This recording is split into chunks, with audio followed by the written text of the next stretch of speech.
Surxondaryo qo'ylari yaxshi holatga kelgan. Hozir yaxshi holatga kelib qoldi ancha oldingidan.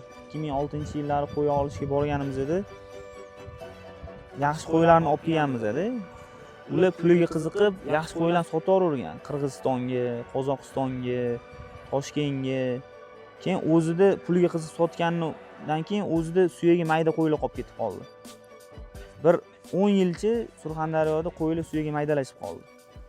Buni birinchi sababi o'zidan chiqqan qo'chqorni o'ziga qo'yish. Boshqa o'tdan-bo'tdan, chetlardan, atarlardan yaxshi qo'chqorlar olib kelib qo'ymasdan o'zidan chiqqan qo'yni o'ziga qo'yish. U onasiga, singlisiga to'g'ri kelib qolganning hisobiga qon bitta bo'lib qoladi-da, yaxshi rivojlanmaydi, yaxshi bola bermaydi.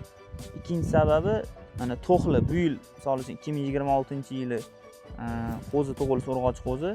O'sha 2026-yil tug'ilgan urg'ochi 7-8 oylik, 10 oylik urg'ochi qo'zilarga ham qo'chqor qo'yaverishdi. Uni tug'diraverishdi. Asli to'g'risi tishi yorgandan keyin 14-15 oylikdan keyin uni qo'chqor qo'yish kerak edi. Lekin ular qo'ziligida qo'ygan hisobiga suyagi o'smay, qo'y o'smay qolganning hisobiga qochib qoladimi? Homilador bo'lib qoladimi? Keyin u organizmi uni homilasini katta qilishga sarflaydi. Shuni hisobiga yaxshi o'smay qoladi.